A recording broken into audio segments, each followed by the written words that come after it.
The amount of disrespect for Avery Johnson across the Big 12 and college football, national media, you name it, is just unreal.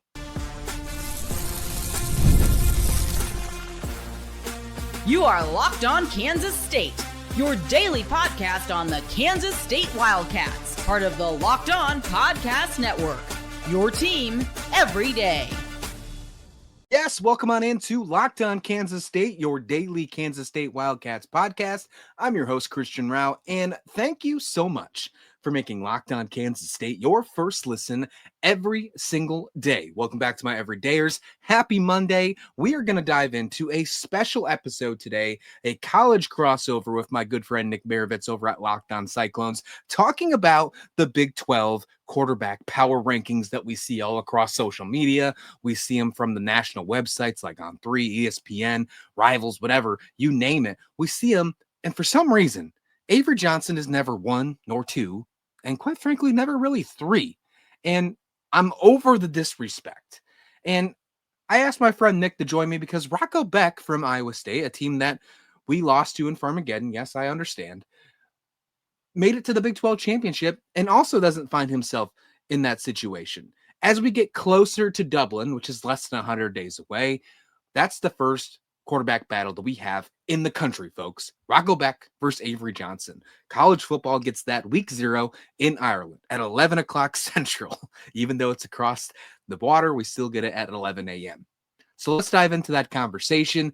And let me explain to you, while Avery Johnson should be at least second in the Big 12 in power rankings, and he shouldn't be at number 2. All right, welcome on into this Locked On crossover, Locked On Iowa State, Locked On Cyclones, and Locked On Kansas State. Christian Rauh here with Nick Marovets. Let's break this down and let's talk. And you already heard my intro if you're listening on Locked On Kansas State. I'm sure it's the same thing for Nick as well. But there's a little bit of disrespect when it comes to the Big 12 quarterback race. And at least I feel so on the side of Kansas State, Nick. I think there's not enough love for Avery Johnson. I have a feeling you also feel the same way. I don't know if I feel that way, but I want to hear your thoughts. And I think this is a nice little kind of time to have a battle where we're less than 100 days away from Dublin, Ireland. Maybe we can make it a little friendly for now, get a little bit more tough when the time gets closer. So I'm going to give you the dice. I'm going to let you go first, maybe be the gentleman here and say, because you guys won Farmageddon last year, you can go first. And here's what I want to say here. Rocco Becht, when I look at some of these Twitter trolls or whatever you want to call it, you get all these different people across Twitter X talk about their Big 12 quarterback power rankings.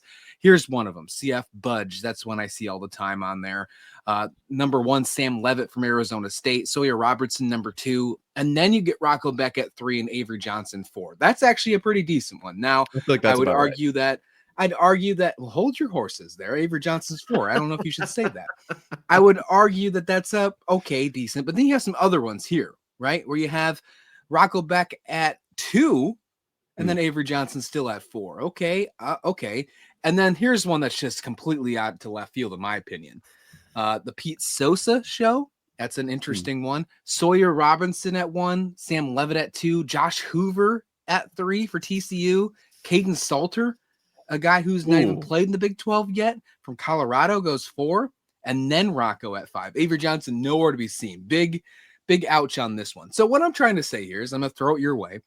Rocco Becht, he appears on all of these lists I just talked about here, but why is he a quarterback that should be seen as a top quarterback in the Big 12, either 1, 2, or 3, that nowhere else on this list? Why is Rocco a player that should be always right there? Well, I appreciate you giving me the honors there, obviously, as the reigning Farmageddon champions. Yes, of course. I will say, the first list you kind of mentioned, it was Levitt at 1. The Sawyer Robertson, okay, we can do that. It's whatever. Rocco at 3. I don't hate it. Avery Johnson at 4. Like, that's a problem. That's not a list that I would look at and say, okay, there's something very, very wrong here. Now, some of the ones you said later, that's kind of where we're getting into the weeds there.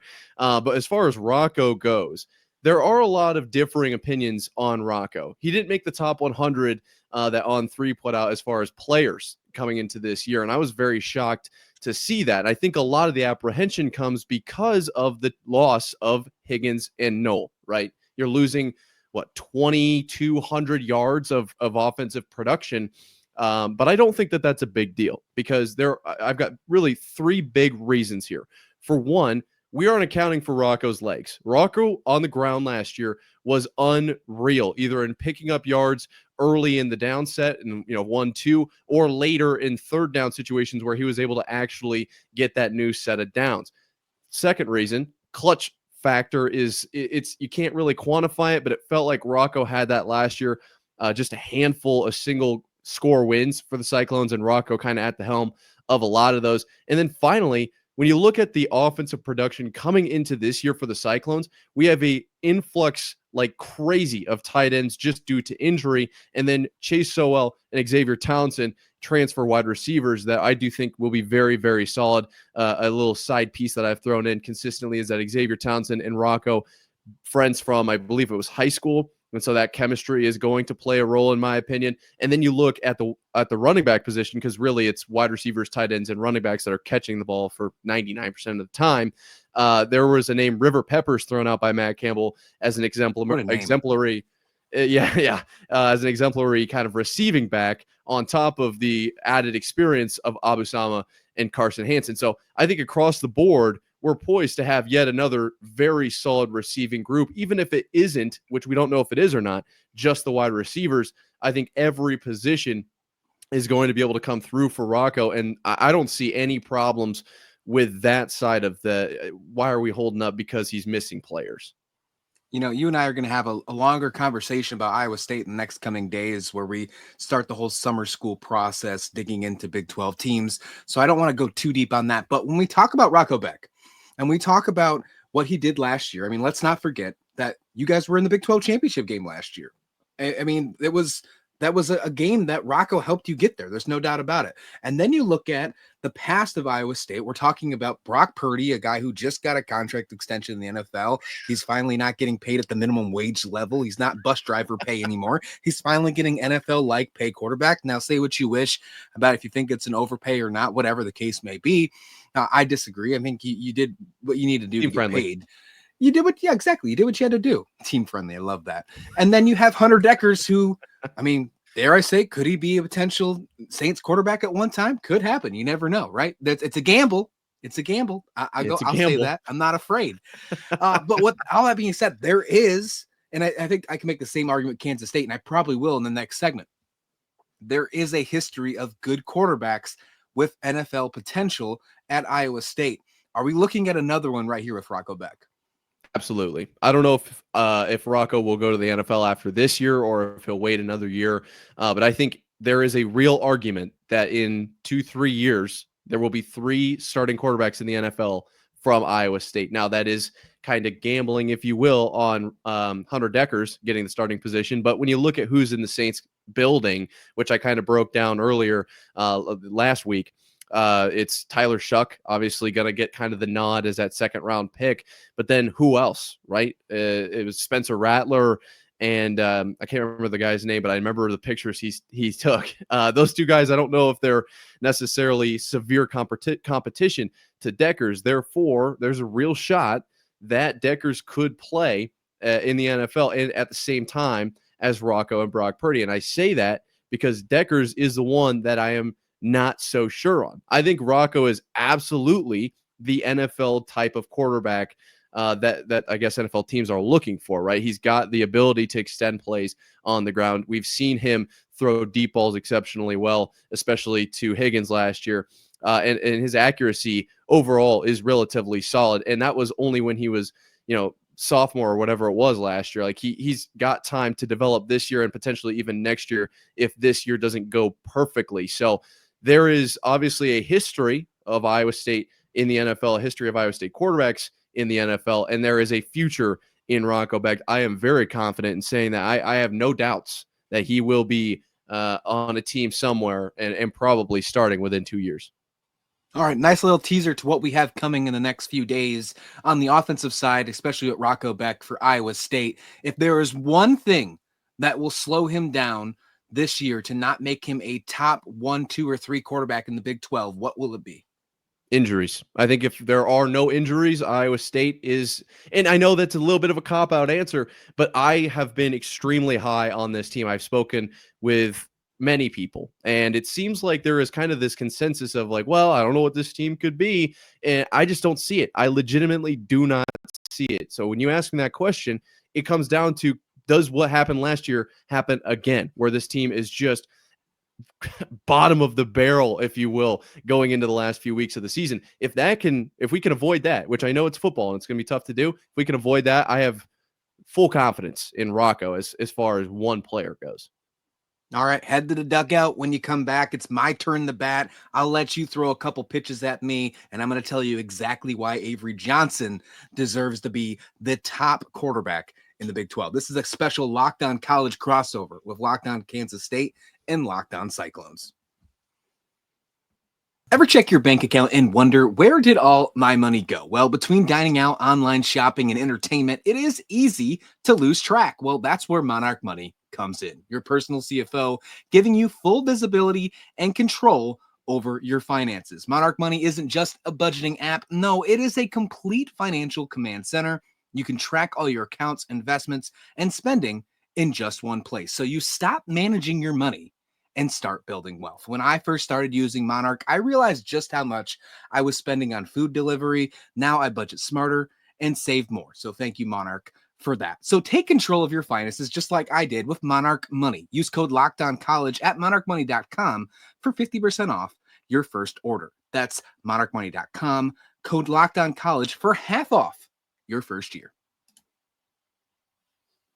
Welcome back into this special edition of a Locked On Kansas State, Locked On Cyclones crossover. I'm Nick Marovets, obviously, and joining me today is Christian Rauh, where we're breaking down Rocco Becht and Avery Johnson, two quarterbacks that are potentially getting overlooked coming into this season. We broke down Rocco in the first segment, but now Avery Johnson. Christian Rauh, what is Avery Johnson kind of special? Like, what about his game sets him apart and is what everyone is looking over in this kind of off-season period? Have you ever watched Radio? You ever watched the movie Radio, where, you know, the great football Ever watched the movie? Radio? Yeah. Have you ever watched? No, watch Radio, the movie Radio, the football movie with, you know, Great when movie. he's sitting at the diner and the person comes to him and says, "You want apple or cherry pie?" And she looks at him and says, "Both." That's Avery Johnson, and both. He's a dual threat quarterback. Everything about him is fantastic. El Dorado, what a great cartoon movie. Why not both, right? He is a dual threat quarterback. He is absolutely electric. When you say what is best about him, everything. And you want to talk about cop-outs like you had in the first segment. You're talking about what was the thing that was going to go wrong with Rocco Becht. That's my biggest cop-out. Everything is great with Avery Johnson. Now, you can talk about his potential badness, and that's what I'm going to say. I'm going to use wrong words for this, badness, when it comes to his arm strength, because I think it's false, just like that word, just like the Webster's dictionary that I apparently don't use. Now, what I want to say is this. There was a lot of things that went south at the second half of the season for Kansas State last year. I feel like that's not going to happen this year, because one of the biggest issues on the offensive side for Kansas State last year was the lack of wide receiver support. Didn't really have that dude other than Jace Brown. Jace Brown is returning, and they're also bringing back a heck of a lot of dudes. You talk about how you're losing some really tough wide receivers, which are going to be great. And by the way, Houston Texans or Houston Cyclones, what's going on over there? Are you going to get a jersey? And if you get a jersey, do you get Noel or do you get Higgins? And like, that's a tough one. Now you got to buy two jerseys. That's tough if you're an Iowa State fan. But I will say this, there's so many different wide receivers that are coming to Kansas State this year that I'm excited about. They brought size, and they're going to give Avery Johnson that next step.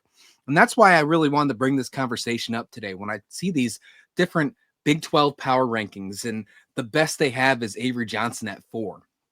They're not accounting for what they're bringing in. Everybody's downfall to Avery Johnson is saying his arm strength's not there. If you look at how many interceptions he threw last year, if you look at his total yards, they're only like 4 more or 4 less than Sawyer Robertson or whatever the heck it was. I don't know. But then you also have to look at what he had. Now, he has a great tight end room, and that's always something that Kansas State has every single year. That's something that they like. They might be the tight end U of the Midwest. Like, that just might be a thing. And I've gone out and made the argument that Kansas State is running back U of the Big 12. I've said that for quite some time with DJ Giddens, now Dylan Edwards coming in. We could have a whole kind of conversation on that, which we will when we break in Kansas State during our summer school series. But Avery Johnson has all these weapons. He didn't really have a wide receiver core last year, still found a way to start the year 7-1, Nick. Still found a way to start the year 7-1. He went to the Rate Bowl game against Rutgers, not the final that we were looking for, not the Pop-Tart Bowl that we won before you did, for the record. And he had an amazing comeback victory. Now he gets to do that with a solidified offensive coordinator, Matt Wells, who now he has a known factor. He's not worrying about having co-offense coordinators. He has one guy to focus on. He has some great running backs. He still has a fantastic tight end room, which might be even better this next season. And now this wide receiver room, although could technically be seen as unproven because you haven't seen it on the field yet, brings a lot of size, something that Kansas State hasn't done for some time. And if you're worried about a little bit of accuracy issues, if you're worried about a little bit of interceptions, well, size usually cures that issue quite a bit. Size cures all. Well, that's what they say, about the size deal there. I will say this. I was looking at the Big 12 rankings from last year. And yes, it was easy to find Iowa State right at the top there. I know, obviously, Arizona State topped us in the Big 12 championship, but let's move past it and move down the list a little bit. Kansas State, a little bit down the list there. I know you talked about Kansas State's start to the season, but not a great final record. What did Avery Johnson learn from that? What can he take moving forward into this team to try to kind of avoid a fall off at the end of the year and try to push Kansas State into the conversation for that Big 12 championship title? Because I know that all the Wildcat fans out there are hoping to bring home the hardware. I mean, how could you not, right?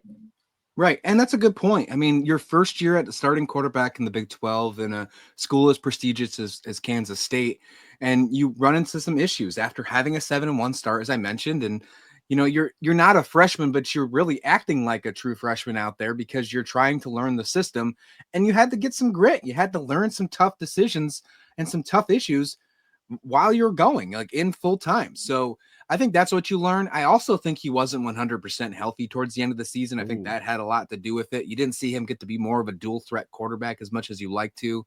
But whatever the case may be, I think he did learn from it. I think that not only him, but a lot of the returning offensive starters like Dylan Edwards, like Jace Brown, some of the offensive linemen, and some of the tight end room is going to play with a chip on their shoulder heading into the new year. I mean, I wouldn't want to be Iowa State after Kansas State losing in Farmageddon, after having a tough start and then bringing a lot of players back in the portal, which we'll talk about in the coming days. I mean, Iowa State, to me, I feel like they get to think about it all off season long. Now, flip side, Iowa State just lost the Big 12 championship. They're probably thinking the same way, but maybe not the same way that Kansas State's thinking about Iowa State, right? Avery Johnson, to me, I think has learned how to be a leader. And I think we hear that a lot from Coach Kleiman over the last couple weeks during spring ball, although spring ball was really short. But the reason spring ball was short was this strength and conditioning, and he joined the 24-mile-an-hour club. We're talking about a guy who has absolute speed now. He's an absolute unit, and now he's going to lead the team. So I'm really excited to see what Avery Johnson can prove this year. I think he's going to shut up a lot of doubters. And when we're talking about, I'm bookmarking all these Big 12 quarterback rankings, by the way, seeing where they all are at. I mean, if you have him anywhere lower than fourth, like as you mentioned, the first one we talked about earlier in the show, you can understand the argument why you have Sam Levitt at 1. Yes, he made it to the college football playoffs. Sawyer Robertson with Baylor. I think Baylor's going to be a heck of a team next year. And then I think Rocco and Avery, I think you could flip-flop them either way. Now, I would personally put Avery above Rocco. I think you'd be the other way around. But I think that's an okay type of order. I can't really argue that right now in the middle of May. But when we get to August, when we get to September, I can guarantee you that Avery Johnson will be in the top 2, and it won't be 2. See, now that's the thing, is everyone's kind of rating based on last year at this point. Right. And I've seen it as well. It's a little frustrating, especially with the boat that Iowa State's in, and I can see the same kind of angle for Kansas State there, but I'm kind of curious, right? Hypothetically speaking, let's not even put this out in the universe, but hypothetically speaking, if Avery Johnson were to be kind of at that 5 or 6, even down a little bit from what he is now, why would that be? What potential issues did you see from last year that could carry over at least early in the season that he might have to correct towards the back end? Yeah, if he doesn't step up to the way that I think he is going to, it's two things in my mind. It's one, that some of these turnovers, issues, and concerns that people are continuing to talk about and think it's a big deal actually is a big deal, which I'm overseeing, which I don't think is necessarily the case. I think it was a first year kind of starter feeling, getting the idea of an offense that wasn't really his offense. And quite frankly, it wasn't really anyone's. He was battling between two offensive coordinators, battling back and forth about who was going to be play calling between Matt Wells and Connor Riley. Connor Riley off to the Dallas Cowboys to be the offensive line coach now. Matt Wells has some really good past experience with quarterbacks. He was the head coach at Utah State when Jordan Love was there. Chris Kleiman's done some really good things with quarterbacks in the past. I mean, look at Will Howard, where he's at right now. You look at Skylar Thompson, where he is at right now. Actually, both of them are on the Pittsburgh Steelers, which is actually pretty funny. There's a lot of past experience, we mentioned, at Iowa State, that Kansas State has as well. There's a pedigree with this coaching staff that does really well with quarterbacks. So if anything goes wrong with Avery Johnson that doesn't involve injuries, I won't go that route like you did in the first segment. If anything goes wrong with that, it's because either the turnovers, the issues were more of a bigger problem, or that wide receiver core that we just built up in the portal is not as great as we expected. The size actually didn't matter, which is something that you normally don't hear these days, Nick. Oh, that's too much. That's too much, brother. I can't wait to dive into more with our, what were you calling it? The college, what did we, this summer school, baby. School? Yeah, I got to get summer school. Little Big 12 summer school. Little Big 12 summer school. I'm excited to dive into the Big 12 summer school, Iowa State, Kansas State edition. But first, we got to talk about the 16-team playoff to round out today's episode. We're going to do that coming up right after this.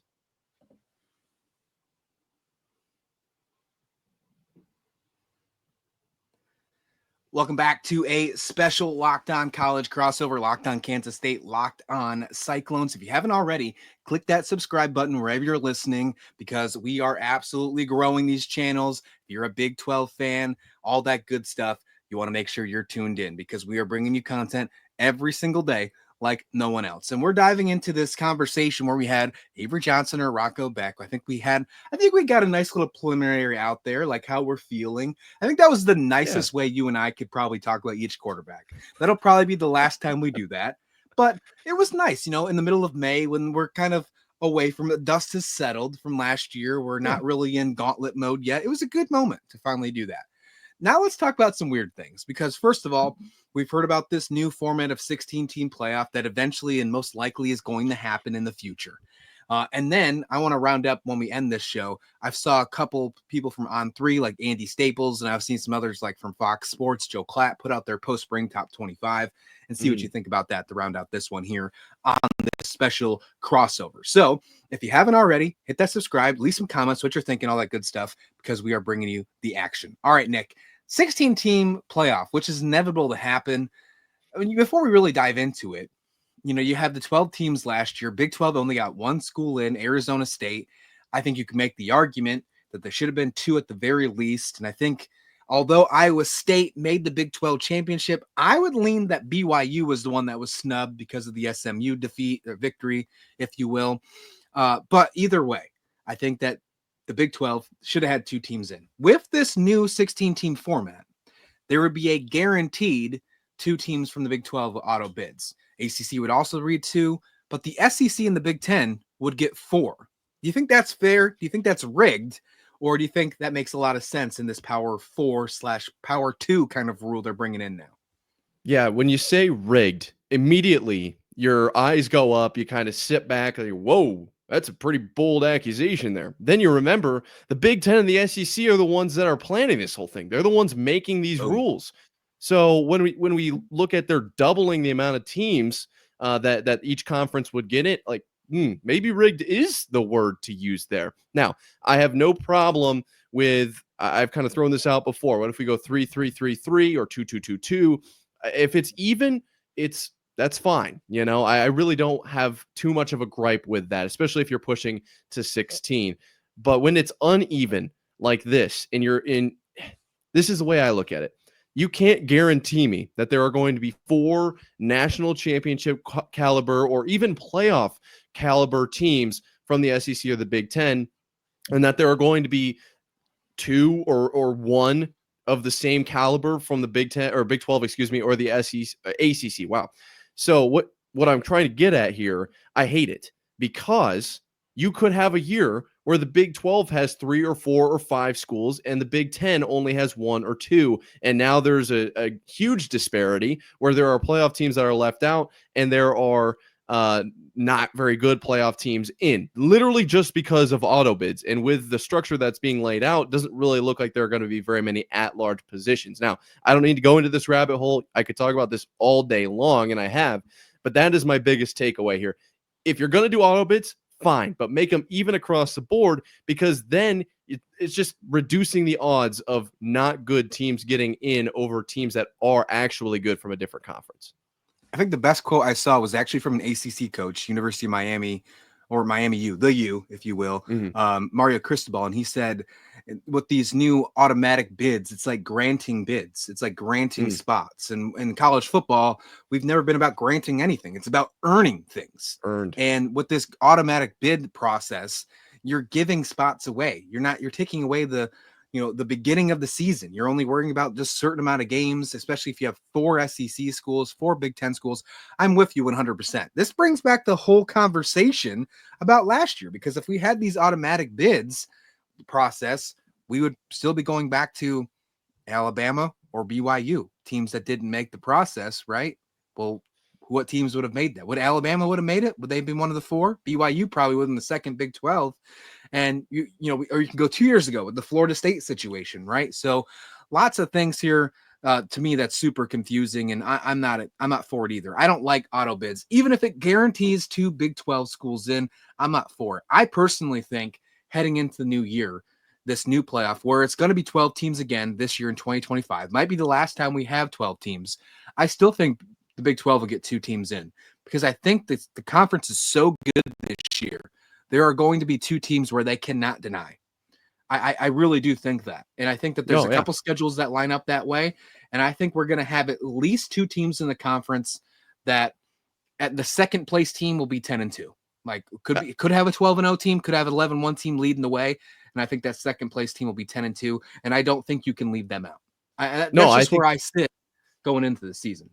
I think that would be great for the conference. And another quote that I saw, just to throw this at you after you mentioned Mario Cristobal, Rhett Lashley had said something along the lines of, look at the NCAA tournament, 5, 6, 7 years ago, how many SEC teams were getting in then, and then how many SEC teams then, if you were to base the playoff or the tournament off of those years, how many teams would have been left out from the SEC this year? So it's very hard to kind of build something based off the past for the future, just because of the way that sports work. And that, that's kind of your argument against the auto bids. Like, and I guess I'm for auto bids to an extent. Like, it has to be even for me if there's going to be any at all. I also agree with the earned, not given sentiment, but I wanted to throw that one out there. I thought that was at least in the recent, 10 years, even less, a very good example of like, this doesn't really work. So why are we doing this? Oh, because it benefits you. Okay. That makes sense.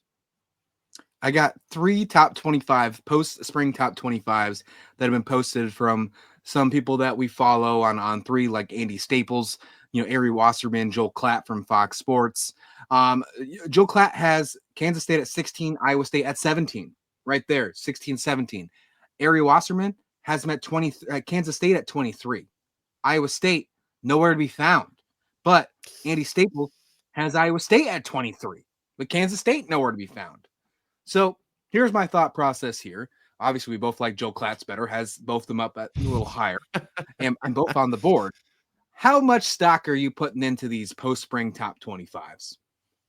Personally, very little. Not none, because I like the ones where we're ranked pretty high, but not very much at all, just because there are so many injuries that are coming back from Iowa State. And I mentioned the tight end room already, and we'll talk about this in the next coming days, but the linebacker room is going to be enormous. And so the way that these guys go about these rankings, they are ranking so many teams, they just don't have the time to dive into who was injured, are they back, at what level, what were their stats prior, what is the coaches that they're working with, what's their pedigree in that position group. Like, they just don't have time for that. They're looking at what happened last year, who'd they lose, who'd they gain, and what kind of situation are they in currently, sort of. Like, they just kind of glance at it, in my opinion. So I don't think that they're diving in to these teams the way that we do every single day here at the Locked On Network. Like, we know what's kind of up. And so I'm just kind of like, all right, it's cool that we got Iowa State relatively high, but we all know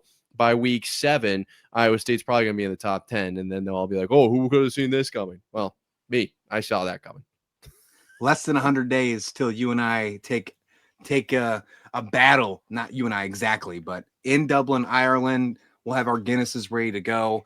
But until then, you and I are actually going to meet up again tomorrow and possibly on Wednesday as well, breaking down a little bit more with Iowa State and Kansas State, kind of getting a feel for both our teams, what happened post-winter, post-spring, and making sure everybody else on both our networks, both our channels are aware, because Farmageddon is one of the best rivalries in all of college sports, especially in the Big 12. Sorry, BYU and Utah with the new holy war that came to the conference. Farmageddon still has it, baby. They still got it. And I will stand up on this one. I've always said it. I think Farmageddon's better than Kansas State, because it's not a rivalry if Kansas State just keeps winning over and over again. But Nick, where can everyone find you? What's going on? Obviously, we talked about what's going to happen in the near future, but where can everyone find Locked On Cyclones? Locked On Cyclones on YouTube or wherever you listen to your podcast every day, and at Nick_Marv is my personal Twitter. If you ever have any opinions, send them over. I'll at least read them. Can't promise I'll get back to you. Love that. And Locked On K-State at Twitter X, and you can find Locked On Kansas State anywhere you listen to your podcast. This has been a special Locked On College crossover. You can see more tomorrow on both our channels as we dig into, I think we're going to do Iowa State. We're going to dig into the Cyclones tomorrow. We're going to talk offense, defense. We're going to dig into a deep dive of that team and why Kansas State will take care of them in Dublin. Please like the videos. Please subscribe. We'll see you back here next time.